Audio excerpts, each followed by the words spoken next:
an agenda. So the agenda today, Tamara and myself will be presenting you the issues on gender.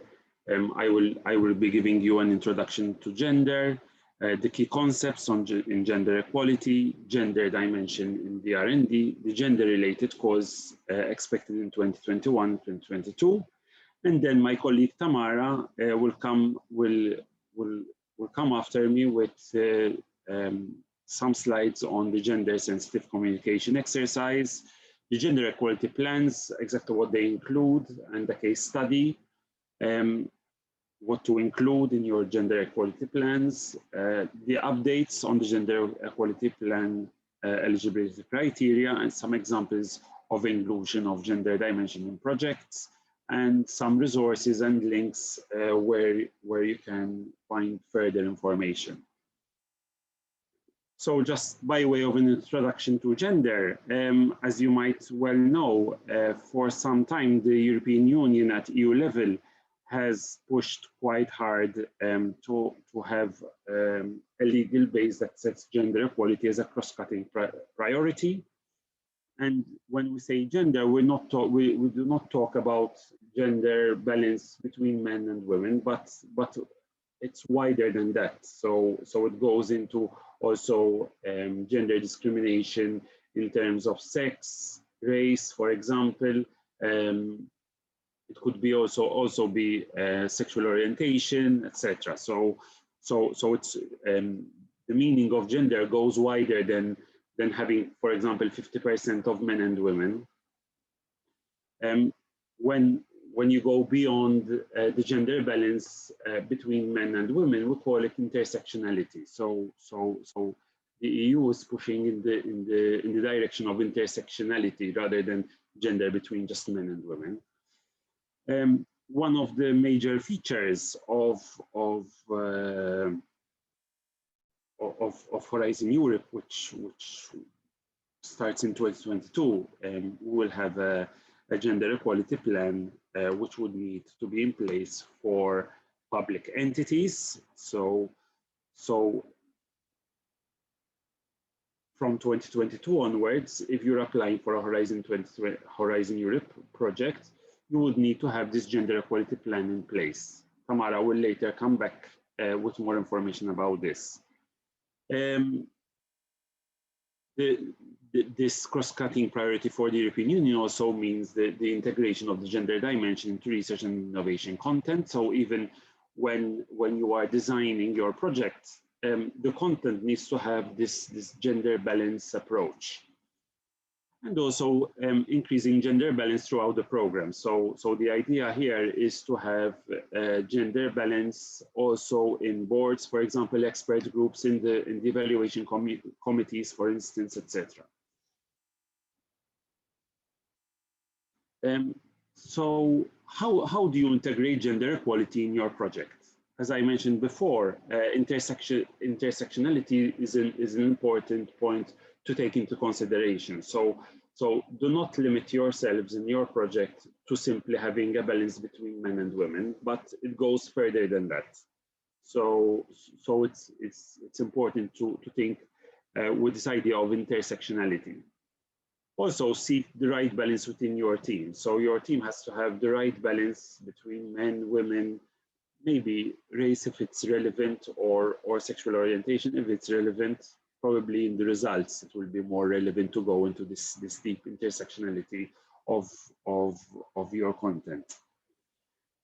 Also ensure that all the public bodies in your project from 2022 have a gender equality plan, and not just a gender equality plan which they would have set up within their institutions, but it has to be also available online. So just that's an important point.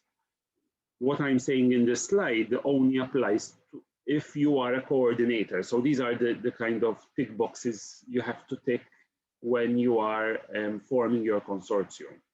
And also, as I mentioned before, make sure that you have a gender dimension in the content and audience. So if, for example, you have to carry out a clinical trial as much as possible. For example, you have to choose the audience as much as possible, keeping this intersectionality, gender balance in perspective.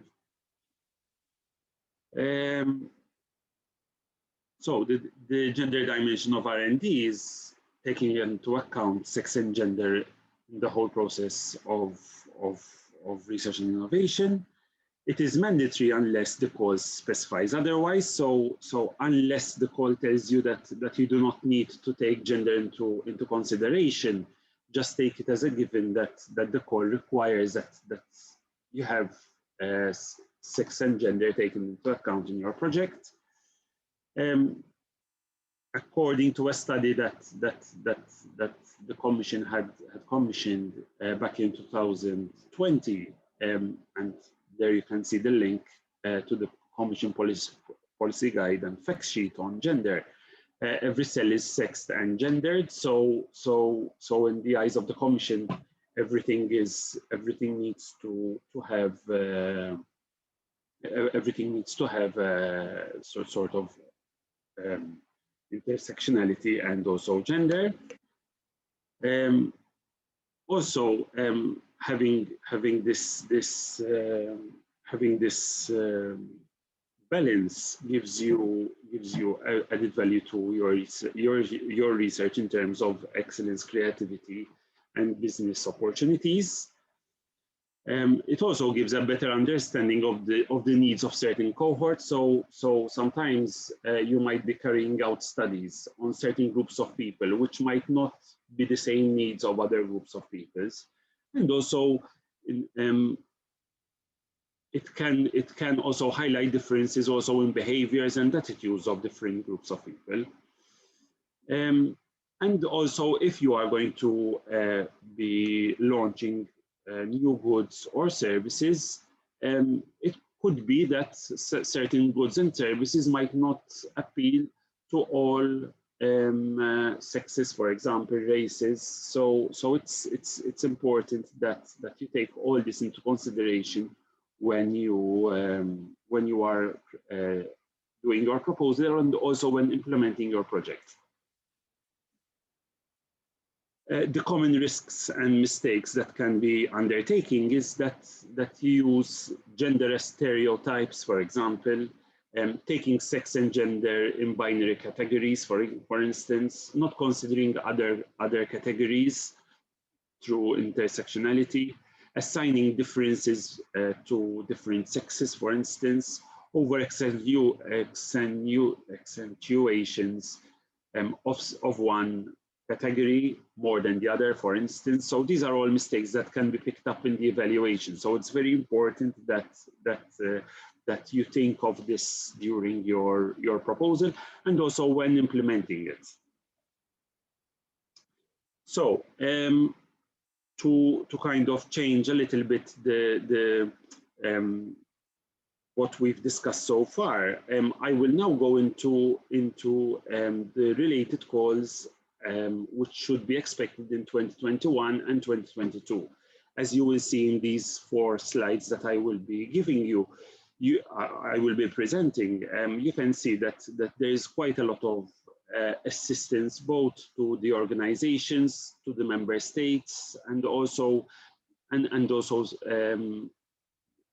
are instruments that encourage you to have these gender equality plans, for example, achieve this gender balance, for instance. And some of these are, for example, these are in 2021. So in 2021, there will be a call on policy coordination to advance the implementation of the ERA gender equality and inclusiveness objectives within the member states, and also the setting up of a center of excellence on inclusive gender equality and research and innovation. I will not go into these calls into much detail today, but I invite anyone who wishes to have more information about these calls to set up one-to-one meetings with either myself or Tamara. These calls all fall within the Strengthening the European Research Area section of the work program. So which I am I am currently the national contact point for this area. So any questions you have, I would be very happy to set up one-to-one meetings and we can discuss these calls in more detail. In 2022, there will be also 2 other calls. One of them is about supporting the implementation of inclusive gender equality plans, and also the setting up of a living lab for gender responsive innovation. Then there will be other gender related actions which could be of interest. There will be the collection of the she figures, which is an exercise which has been undertaken in the past, and it will continue to be undertaken in the coming years. And also the setting up of a commission expert group on the impact of COVID-19 pandemic on gender equality in the European Union. Other related actions are the setting up of an EU gender equality competence facility, and also the EU award for gender equality champions. So here they are giving out 100,000 euros to entities who can be seen as role models for the setting up of gender equality plans, which correctly address the intersectionality and other social categories, such as, for example, ethnicity, social origin, sexual orientation, and gender identity. I think from my side, this is it for the time being. Tamara will now take over, so I will stop sharing my screen. As I've stated before, if you have any questions, please feel free to put them in the chat box and we will be happy to answer. And if you would like to follow up on any of the calls that I presented, I would urge you to set up a one-to-one meeting with myself or Tamara, and we can go through these calls together. Thank you. Thank you, Ian, for your intervention. I'm Tamara, national contact point as well for Horizon Europe.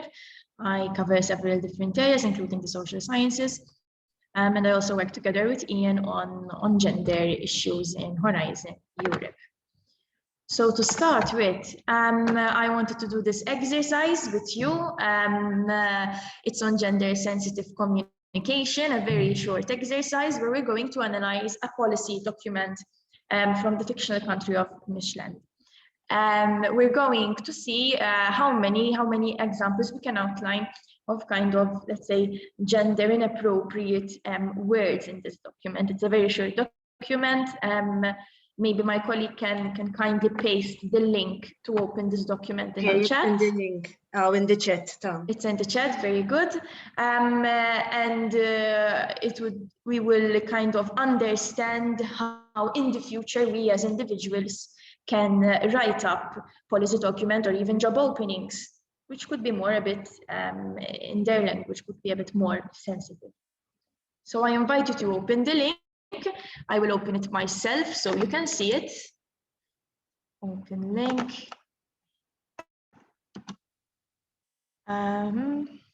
So there, can someone kindly confirm that you can see the website? Yes, we can, Tom. Perfect, perfect. So maybe I'll give you 3 minutes to check out this policy document, okay?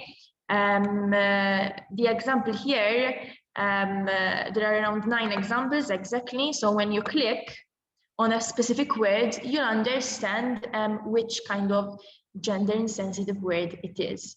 So it even includes the preamble, and as well the objectives are also included in the exercise. For the sake of an example, I will choose a specific gender insensitive word. For example, policeman, okay? This could be instead said, you can say police officer, for example, rather than policeman, indicating that police kind of should only be men. So I'll give you 3 minutes, maybe 10, 20, and then we can kind of check out which are the examples and we can understand more on how we can be a bit more gender sensitive in our day-to-day words, as well in policy documents, etc.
I would also like to add that this website, it's a very useful tool for you to design your gender equality plan, for you to learn more about gender issues in general as well. There are more exercises like this. You can even use them in trainings, for example. It's quite a useful tool designed by the Commission.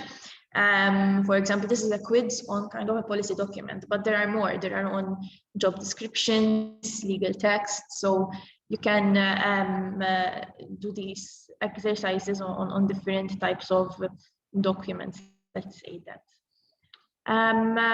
The website is from the European Institute for Gender Equality. And also you have other kind of subcategories, such as gender statistics database, gender equality index, gender-based violence, gender mainstreaming. This link, we have included it as well in our, at the end, where we kind of said resources for help, but we'll get back to that later on into the presentation. I think there's a message, however, I can't open the chat.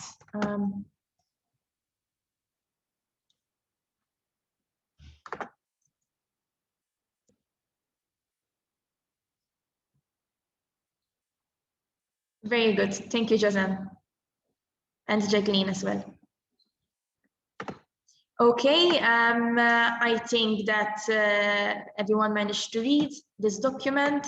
So I hope you got most of them right, or all of them right. I already did this exercise, so I'm just going to highlight them quickly. So men, effects of recent, shared amongst her citizens, policemen, waitresses, spokesman again. Families.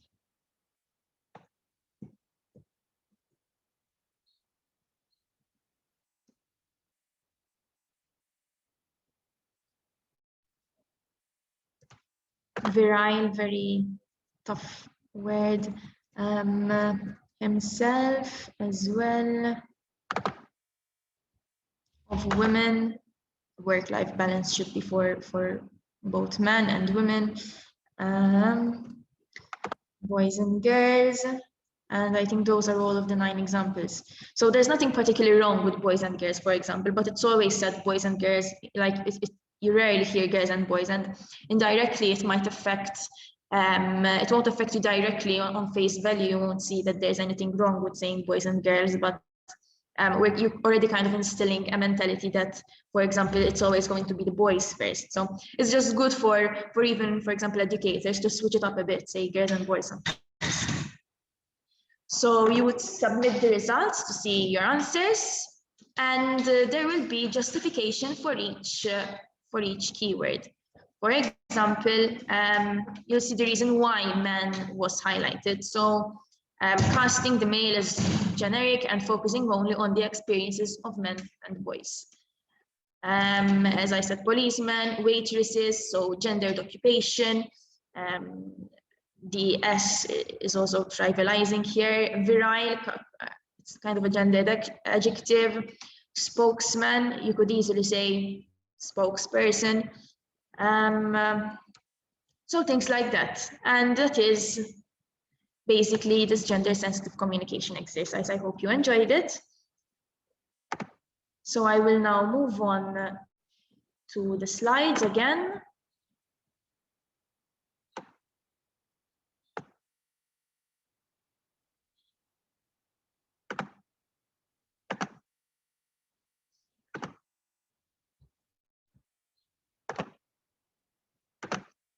Can someone confirm that you can see the slides? Yes, we can. Thanks, thanks.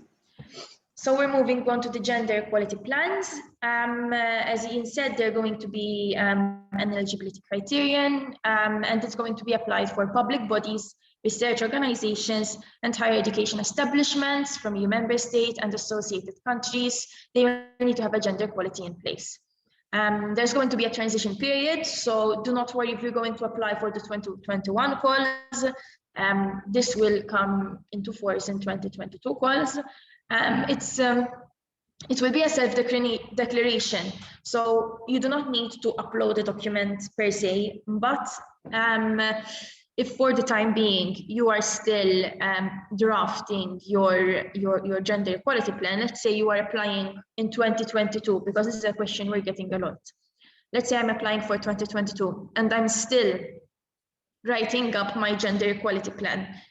When there's the self-declaration, be truthful, be honest, and then just write, no, I do not have a gender equality plan in place.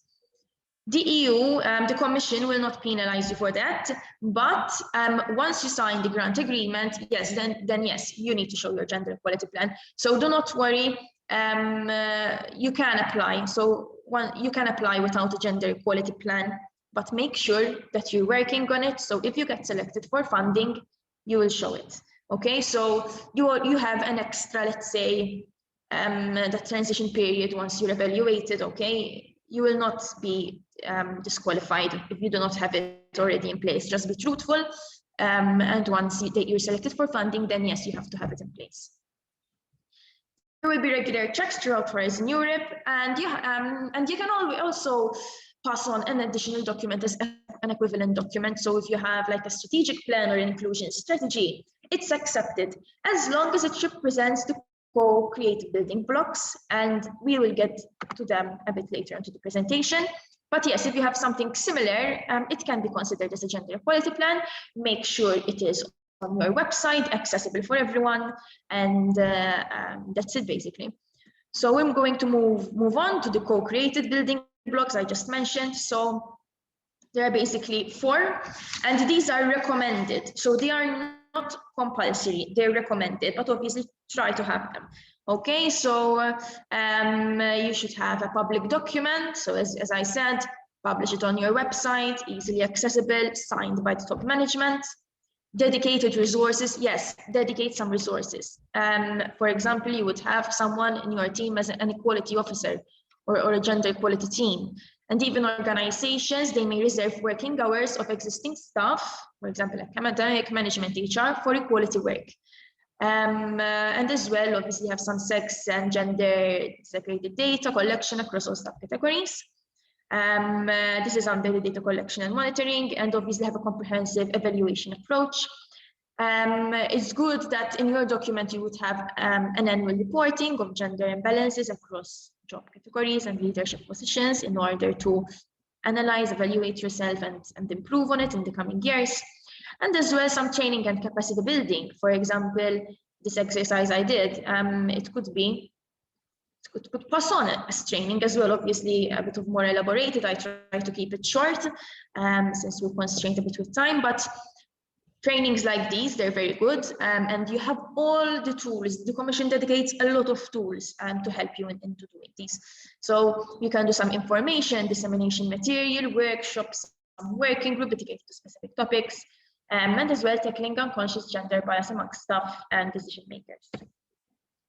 So some recommended areas to be covered by the gender equality plans. So these are the recommended areas that you need to work on.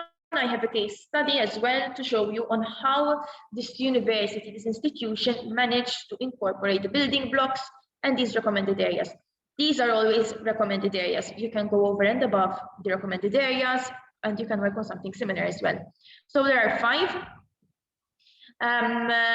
Whilst the co-creating building blocks were focused more on let's say, the shell of the gender equality plans. And here we are getting in a bit of more depth.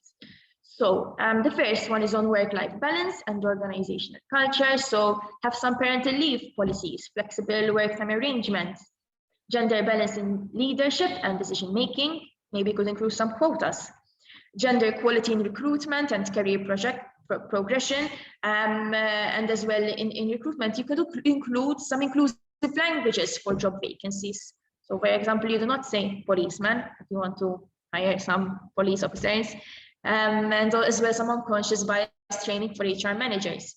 Then there is the integration of the gender dimension into research and teaching content, and you can get inspired from the Gendered Innovations expert group.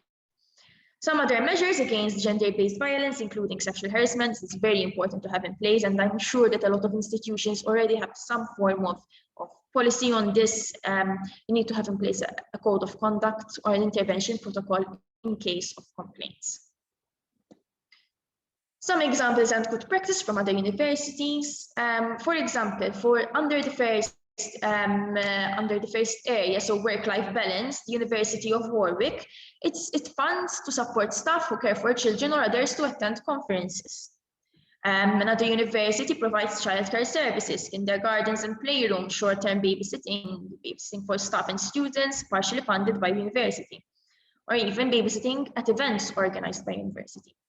University of Southern Denmark as well, when on parental leave, there will be continuous academic updates. So, and once you return from parental leave, you're offered a teaching period.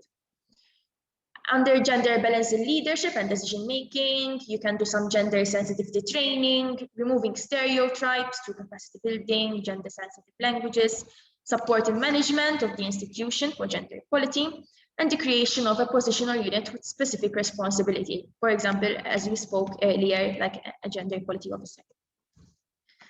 So under the other area, gender equality in recruitment and career progression.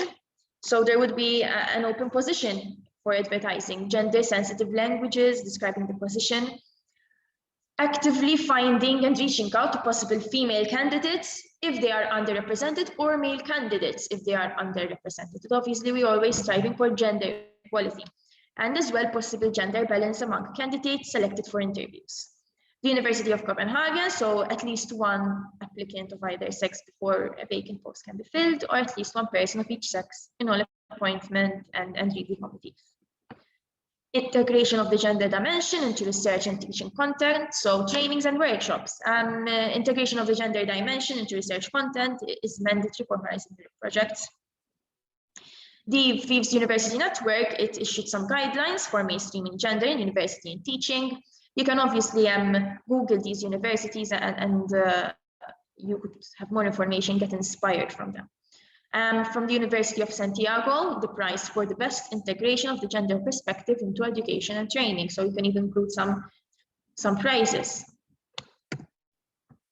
Measures against gender-based violence, including sexual harassment, so have an official policy in place. Everybody needs to become sensitive to potential forms of gender-based violence.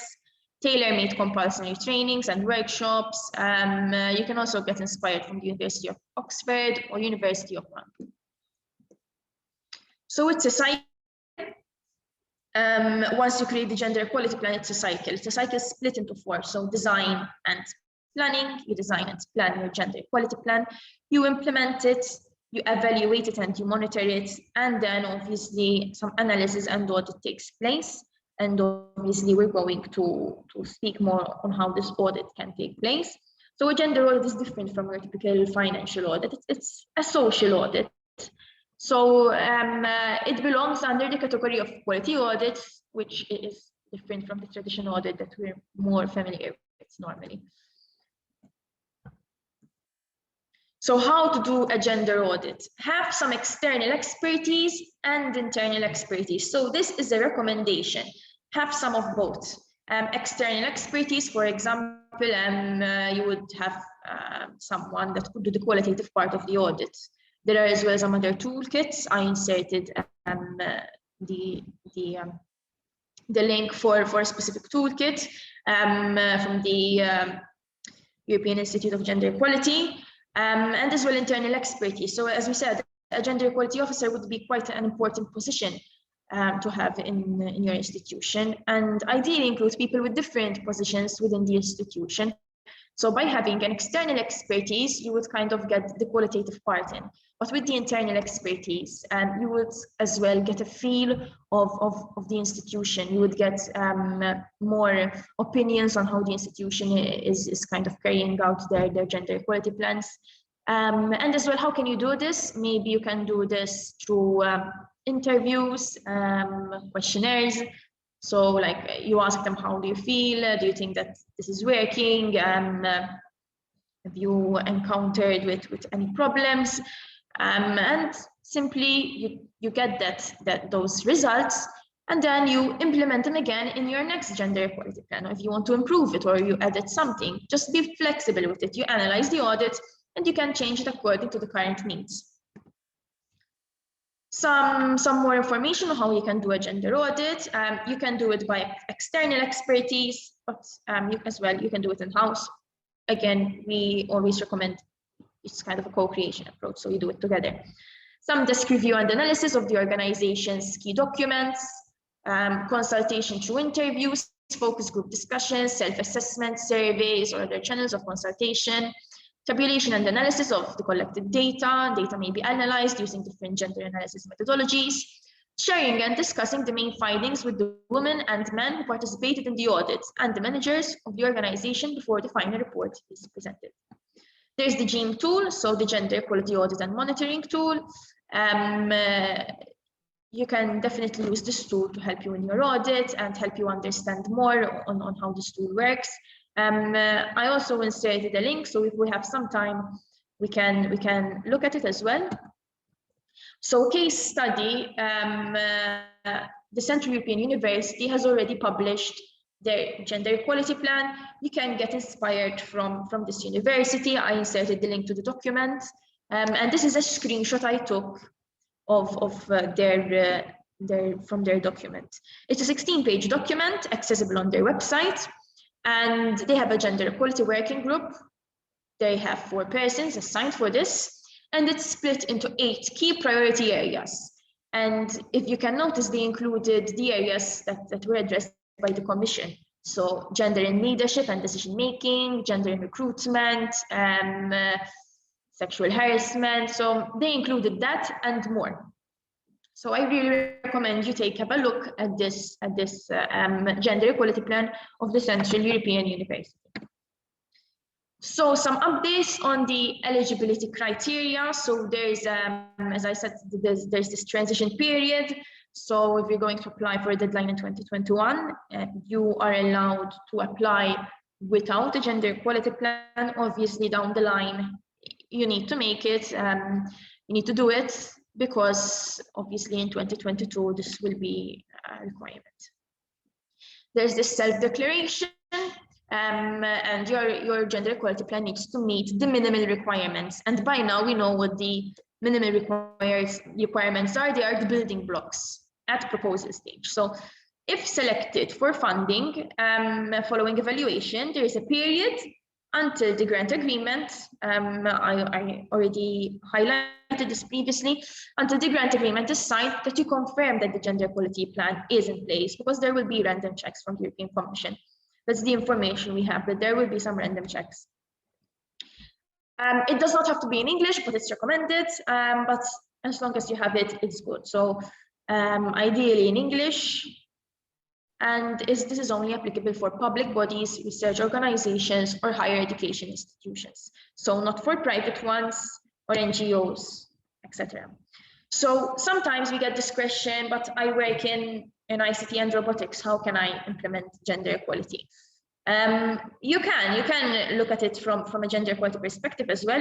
You can involve this, for example, how does gender play a role in access to internet, ethical issues in AI, voice and face recognition, cyber violence and bullying, and as well under medical sciences, differences in symptoms, pain, how gender plays a role in clinical studies, medication, and the availability of products and services. That's very important. Some other examples, for example, how gender dimension has a role in projects and in areas, for example, the use of transport, the safety of public spaces, accessibility in urban context, availability of services, and agriculture as well, mechanical and technological innovation, land ownership, loss of biodiversity and traditional farming practices, and the roles of women and men in agriculture. So some other resources for help, the Gender Action Project, it's a very good project working on gender equality across Europe and beyond. So we recommend you to have a look at it. Many policy documents are issued there, as well some fact sheets too. They have done a lot of work for gender. So I really recommend you have a look at them, and you can get inspired for your gender equality plan from there. The GEAM tool, the GEAR tool, gender equality training under the European Institute for Gender Equality. So basically that's the same one we did previously. The RRI tools and gendered innovation tool and fact sheets. So this is a policy report by the Commission. I think we have some time to, yes, we have some time to view the video of the GEAM tool. So I'm just going to play this.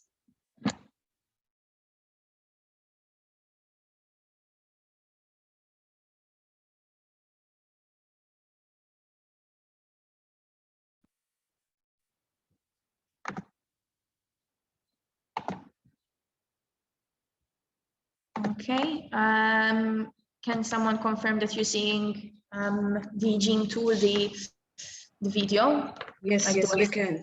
Yes, yes. I'll open it.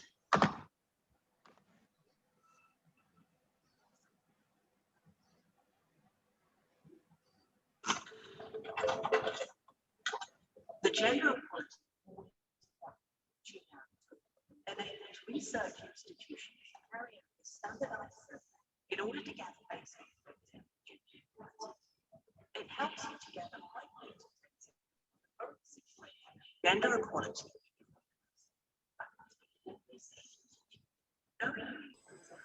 The audio is not good.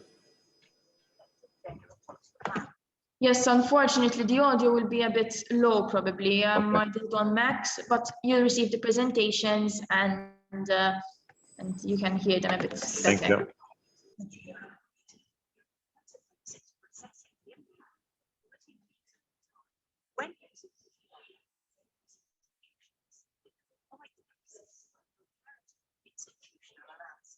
The GIA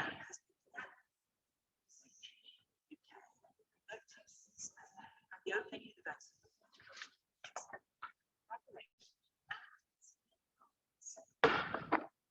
based upon the survey new questions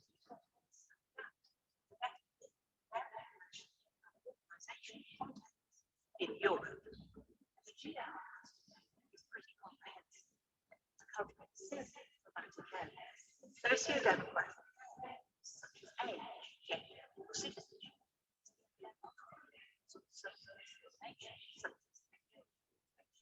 disability, ethnicity, and rights, working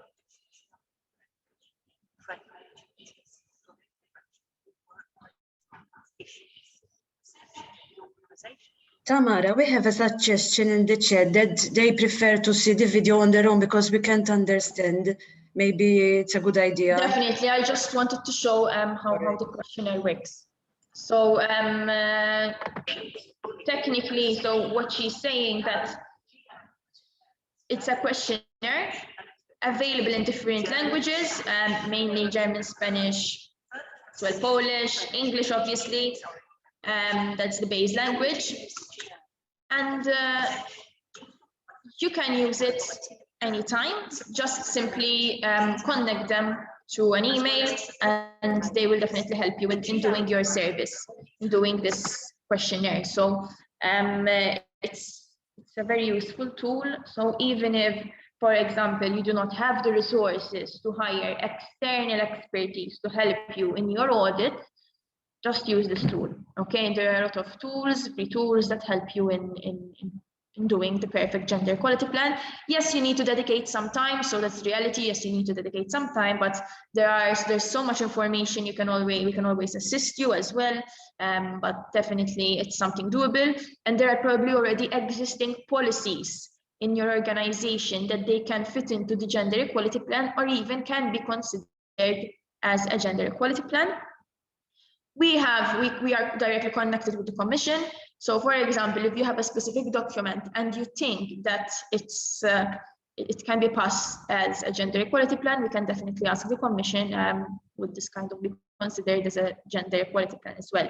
Obviously, always respect the co-creating building blocks. If those 4 building blocks are not really represented, probably no, it won't pass as a gender equality plan, but I'm sure that a lot of institutions already have some policies on work-life balance or on sexual harassment, etc. So it's something doable. We're here to help you. A lot of tools, and maybe now we can move on to the next slide. I'm very sorry about the audio, but I can't really do anything else about it, or maybe I'm not aware on how to do something else about it. But so let's move on to the slides. I was at the end of my slide, so after some resources for help. We are the national contact points for Horizon Europe. We all take care of different areas. Please follow us on our social media as well, and our register for our newsletter. And we can definitely share news, events, information on Horizon Europe. We're here, obviously, we're here to help you and in anything. So from the actual project and application to eligibility criteria and rules and how we can assist you in that. So now we move on to the Q&A session.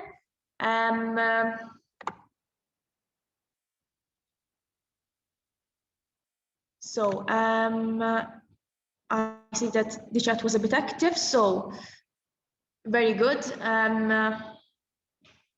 Well done for getting an 8 out of 9, Andre. Exactly.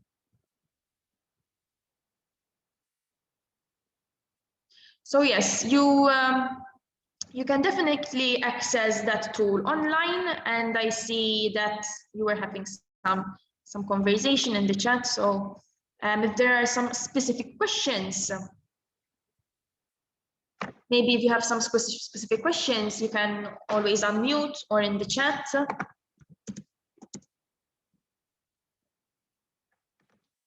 But I think we covered a lot of important points for these gender equality plans. We'll share the presentation with you. You can see the video, and you can use the Gene tool for your gender audit. So there is even assistance on the gender audit.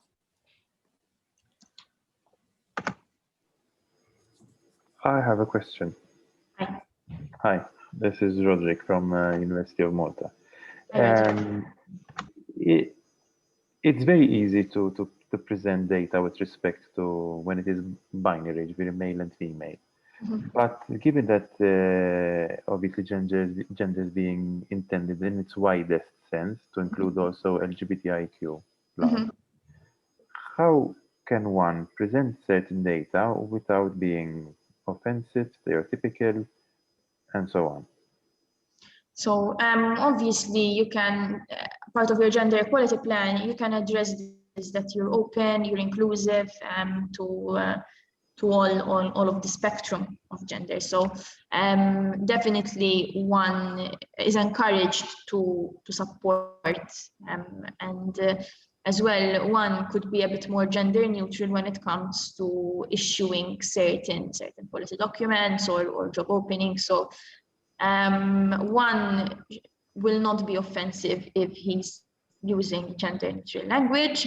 And definitely if you kind of insert a paragraph or two or even a section that you obviously treat everyone equally and etc. So there should be no problems when it comes to that part. So my worry is data. When we're presenting okay. data in the audit part and in the research part, Okay. it's easy to identify a category for male and female. But then, and it's a little bit of a problem because, all right, I'm gay, but I'm male. So Okay. the data is the problem. How to present it without being, I don't know, too brain or whatever. Okay. What is acceptable? So you distinguish sex from gender as well? Roderick, that's why we use sex and not gender. Exactly. You distinguish. So dating male, female, and other.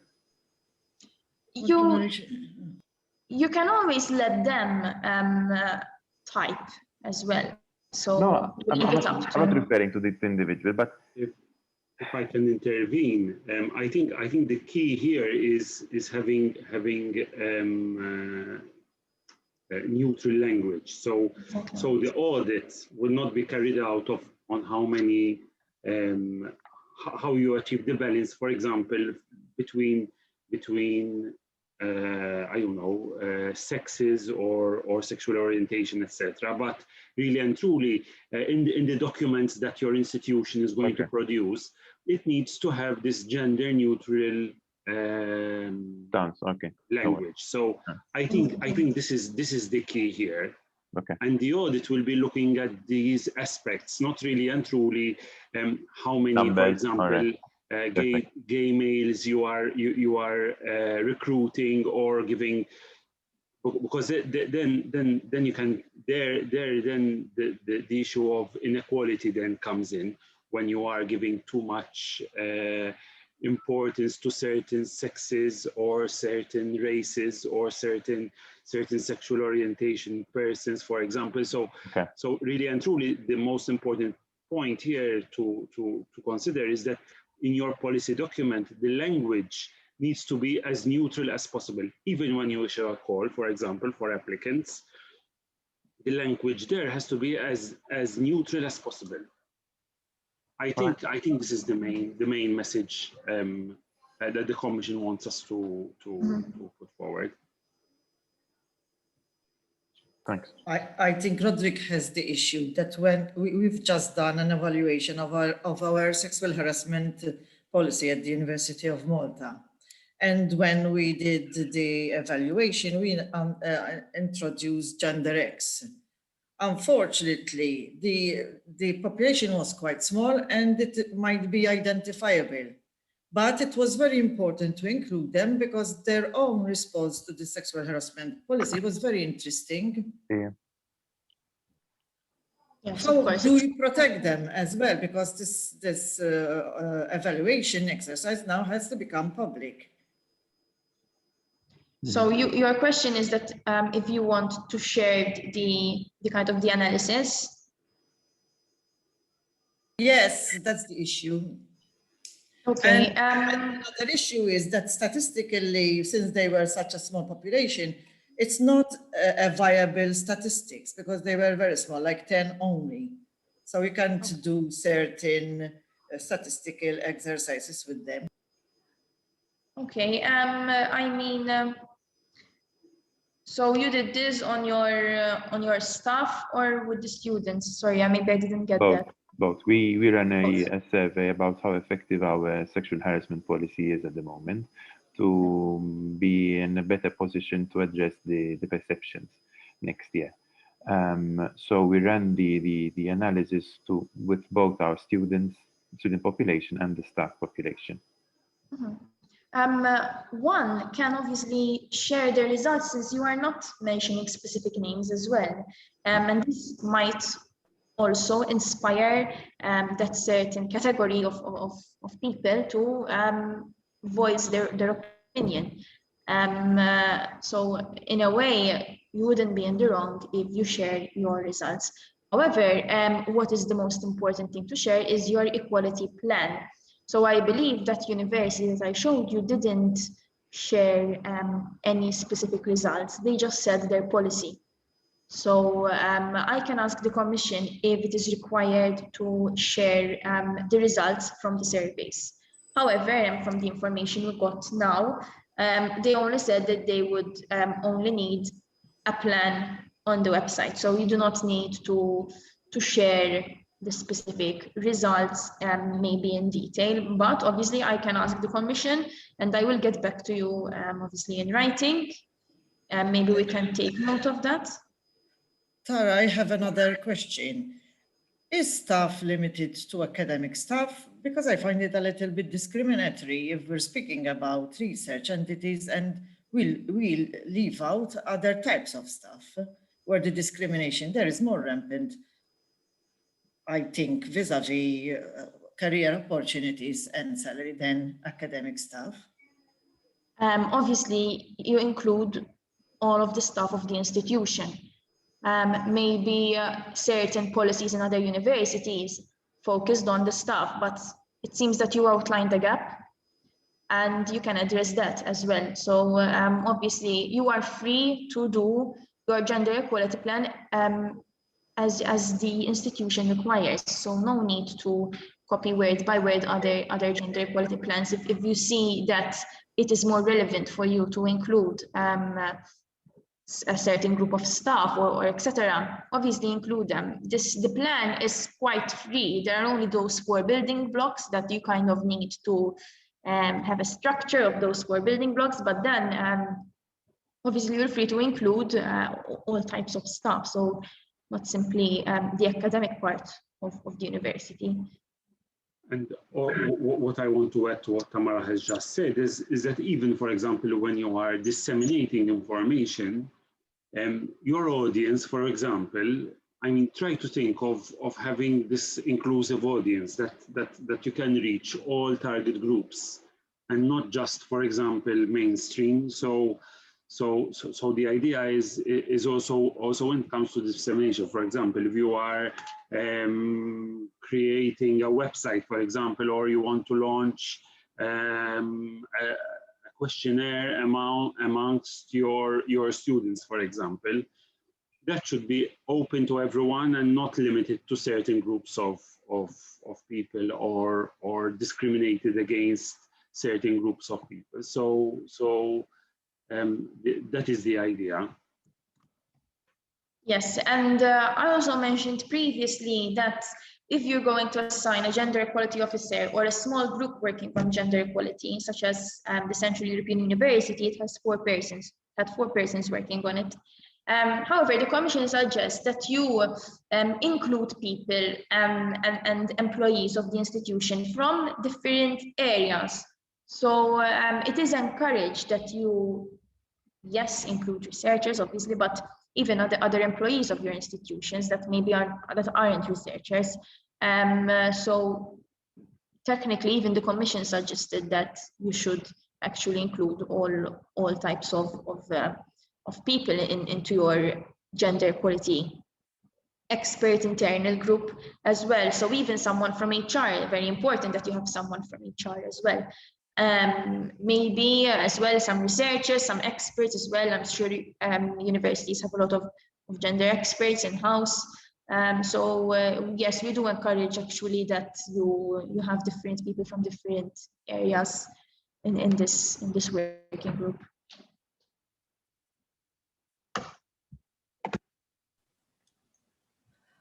I have a question. It's Anna Maria Magri. And it's in a way more linked to, you know, how these plans can really be not just, as you mentioned, you know, just a copy paste and an exercise in ticking boxes and fulfilling the requirement, but really going, you know, and having the right policies in place, and above all, having the right measures taken to lead to implementation. And connected to this, I think often is really, really important to see examples of good practices, as for example, Josiane started sharing one with us linked to the inclusive language, guidance, but also various other initiatives that are out there, or maybe that emerged in the recent past, that can really be emulated and be part of these plans in a very practical manner. So again, linked to what Josiane was mentioning about research stuff, because I'm particularly interested in the research and innovation area and the gender balance in that field. For example, what initiatives maybe have been taken, even if outside, obviously, of a gender equality plan, have been taken at University of Malta, for example, during this COVID time? Just as an example, because during COVID time, we are very much aware that women have been even more affected in terms of their need to remain at home, to take care of children that have been studying online and so on and so forth. And particularly research staff is not able to undertake their work so easily online because they need the laboratory facilities and so on and so forth. Have there been any, interesting good examples in that area maybe?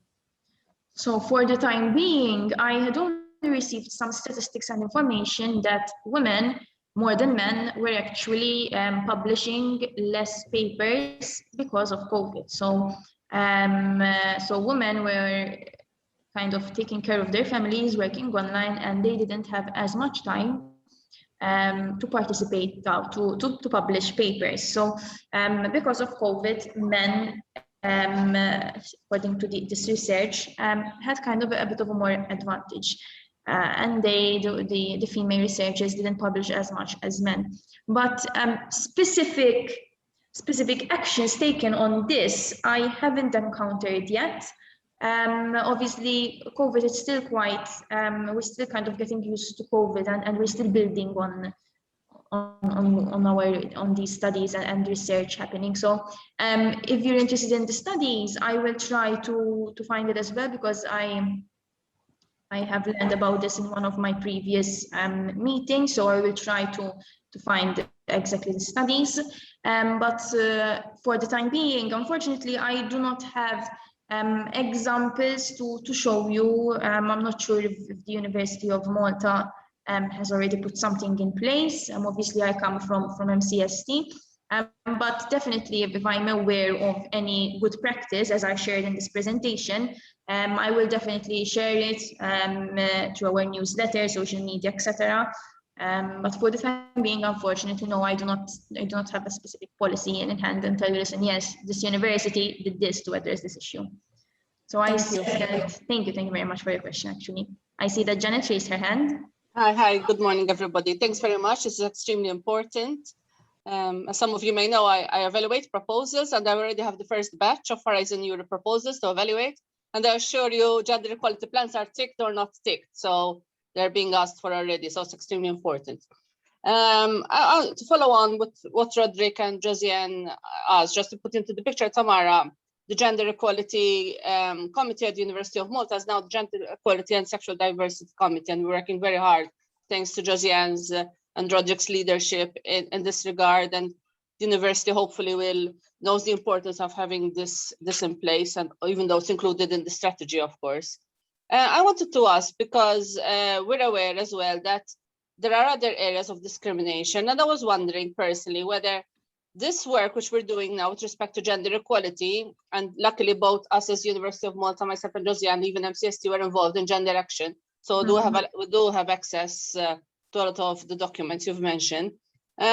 Whether this will open up eventually within at least the 7 years of Horizon Europe to other areas of discrimination, perhaps disability, age, sexual orientation has been mentioned, of course, as already, ethnic origin, etc. Are you aware of this or no? Thank you. So for the time, thank you for your question. For the time being, no, they haven't mentioned anything else. But this obviously doesn't stop you from including them in your gender equality plan.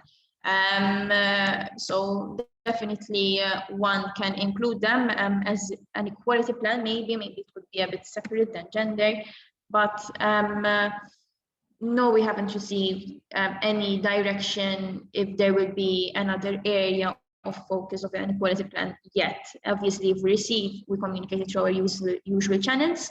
I saw a question as well that somebody asked if there is a specific size for the document. No, there is no size, but the Central European University issued a 16-page document. You can do less, you can do more, as long as you respect the building blocks. And for example, the Central European University, its key priority areas, they were all gender-based or sex-based. So they haven't technically, they didn't do a specific area on disabilities, for example. They highly focused the document on gender. So for the time being, we're sticking only to gender.